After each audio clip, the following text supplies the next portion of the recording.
ওদিক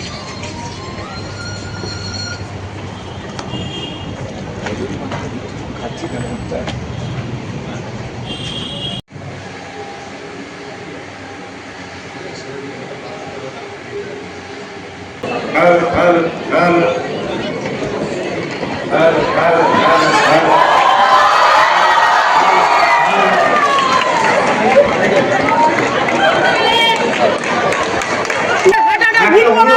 বন্ধু বান্ধব কাউকে কোনো স্পয়লার দেবেন না কিন্তু আমরা যদি দেব শুভশ্রীর জন্য দেখতে পারি আমরা কিন্তু রুদ্রমার হোটেলে দেখতে চাই এক্সেলেন্ট আমি পরিচালক এনার এই যে আপনার জন্য বইটা ধরে রেখেছে বইটা এনার অভিনয় প্রতিভাটা কি আপনার জন্য আমরা কিন্তু লাস্ট অবধি দেখেছি আমরা কাজ করেছিলাম ছবিটার কথা সবাই দেখেছেন এখানে অসাধারণ হাত দেখেছিলেন তো হাত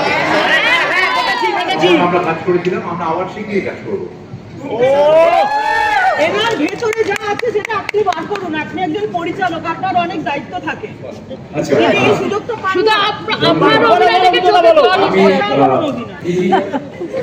ডিরেকশন নিই আমরা কমল হাসানকে দেখে আচ্ছা পিছিয়ে আসুন আচ্ছা আমার একটু বলার আছে আমি দেবের মতো করে বলি ডান্স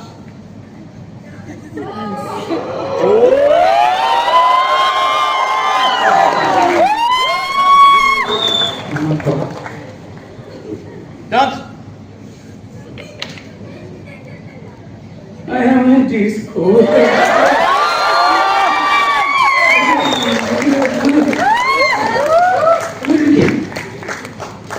অদ্ভুত ভানু এভাবে মরে যাস না ভানু খুব ভালো যাস না ভানু খুব ভালো এই ডায়লগটা কোথাও যেন হৃদয় ছুঁয়ে গেছে। আমি শুধু এইটুকুই বলি, এই সিনেমায় এই চরিত্রটা অভিনয় করবার সময় আমরা নিশ্চয়ই বাড়িতে মাংস রান্না করি, আমাদের পায়ে হাড় আছে।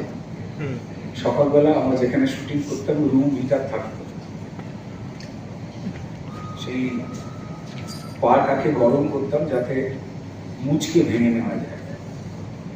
খুব যন্ত্রণা হতো হাঁটতে গিয়ে। দেবও দুরকম ভাবে হেঁটেছে এই সিনেমায়, যদি খুব ভালো করে খেয়াল করে। ইন্দ্রনাথ খাসনাবিশের সময় কার হাঁটা আর এই হাঁটা, এটা শুধুমাত্র চরিত্রকে ভালোবেসে, যেটা কৌশিক গাঙ্গুলির মতো পরিচালক লিখে ফেলেছেন, তাকে এড়ানো যায় কি করে বলবো। এই জন্যই হাঁটের ভালোবাসা। আর আমাদের সঙ্গে বন্ধু এসছে একটু হালকা, 16টা শোই হাউসফুল হয়েছে নবীনা সিনেমায়। মোট এই 4 দিনে লাগানো হয়েছে 11টা শো, 11টা শোই হাউসফুল। তাই এটা খুব আবেগের এবং শুধুমাত্র এই ধূমকেতু ছবির জয় নয়, ধূমকেতু ছবিকে উপলক্ষ করে বাংলা সিনেমাকে নিয়ে যে পরিমাণে দুর্নাম করা হয় যে আমাদের ছবি চলে না, দেখে না, আর দর্শকরা প্রমাণ করে দিয়েছেন। বছর এই ছবিটার জন্য অপেক্ষা করতে হয়েছে। আমার একটা অনুরোধ শুনবেন, কিচ্ছু না, ছবি যদি ভালো লেগে থাকে ওখানে রেটিং দিতে হয়। আমরা বেড়াতে গেলে হোটেলে রেটিং দেখি, খাবার খেতে গেলে সুইগি করতে গেলে রেটিং দেখি। এর বাইরে আর সিনেমা নেই, বুঝেছেন?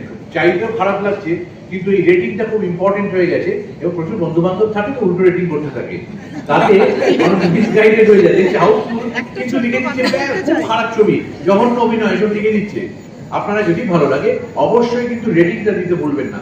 এরকম করবেন না বাড়িতে স্নান টান করে বসে তারপর দেবো, ব্যাপারটাকে অত সিরিয়াস করার দরকার নেই। যেতে যেতে বেরোতে করে দেবেন। আর ফেসবুকে, টুইটারে, সমাজ মাধ্যমে একটু দায়িত্ব নিন, কারণ আপনারা একজন লিখলে পরে 100 জন পড়ে।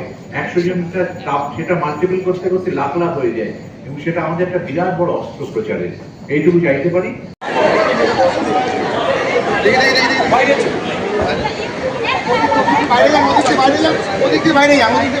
এক্সিট ওদিকে